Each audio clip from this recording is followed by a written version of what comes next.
এক সময়ের জনপ্রিয় তারকা জুটি ছিলেন তাহসান খান ও রাফিয়াত রশিদ মিথিলা।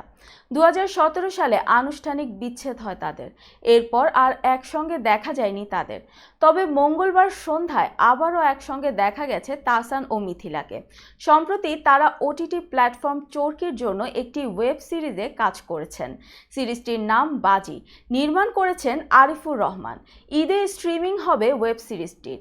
সে উপলক্ষে মঙ্গলবার রাজধানী গুলশানের একটি ক্লাবে সংবাদ সম্মেলনের আয়োজন করা হয়, যেখানে অতিথি মঞ্চে দেখা গেছে তাহসান ও মিথিলাকে।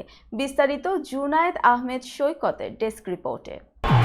আর এখন বাজিতে প্লেয়ার। বিচ্ছেদের পর এই প্রথমবার একই ছাদের নিচে হাজির হলেন তাহসান খান ও রাফিয়াত রশিদ মিথিলা। চরকি অরিজিনাল সিরিজ বাজির ট্রেলার প্রকাশ উপলক্ষেই মঙ্গলবার একসঙ্গে একটি সংবাদ সম্মেলনে তাদের দেখা মিলল। ঢাকার একটি স্বনামধন্য ক্লাবে জমকালো সেই আয়োজনে আরও উপস্থিত ছিলেন মিম মান্তাসা, নাজিয়া হক অর্ষাসহ এক ঝাঁক তারকা। সংবাদ সম্মেলনে ট্রেলার উন্মোচনের পাশাপাশি জানানো হয় বিস্তারিত। বাজির মধ্য দিয়ে প্রথমবারের মতো ওটিটি প্ল্যাটফর্মে অভিষেক ঘটছে তাহসানের। জানা গেছে এই সিরিজে তাকে একজন ক্রিকেটারের চরিত্রে দেখা যাবে, যদিও তিনি বাস্তব কোনো ক্রিকেটারের চরিত্রে অভিনয় করছেন কিনা তা নিশ্চিত করেনি চরকি।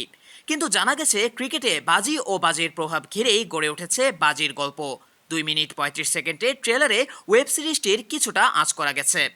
খেলা নিয়ে বাজির গল্পে ফুটে উঠেছে টান টান উত্তেজনা। খেলোয়াড়কে নিয়ে পর্দায় জটিল সিন্ডিকেট আর বাজি ধরার অন্ধকার জাল, তারও প্রমাণ মিলেছে ট্রেলারে।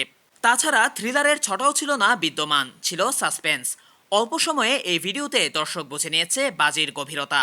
তাহসান বলেন, বাজির গল্প দারুণ। ওটিটিতে এমন একটি কাজের মাধ্যমে যাত্রা হোক, এটাই চেয়েছিলাম। অবশেষে সেটা হচ্ছে। আশা করি কাজটি দর্শকদের আশাহত করবে না।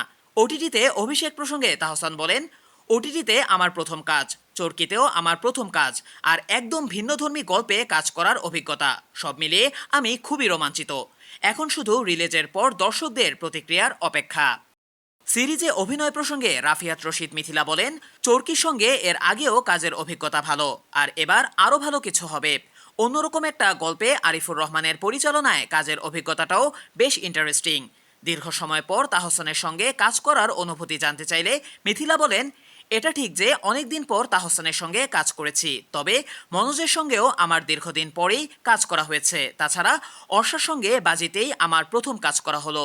সব মিলিয়ে গুণী তারকাদের সঙ্গে কাজ করতে ভালোই লাগে। পরিচালক আরিফুর রহমান বলেন, যত্ন নিয়ে নিজেদের সবটুকু দিয়েই বানানো হয়েছে বাজি। অভিনয় শিল্পী থেকে কলাকুশলী সবারই চেষ্টা ছিল দর্শকদের ভিন্ন কিছু দেওয়ার। আশা করছি সবার ভালো লাগবে এই সিরিজটি।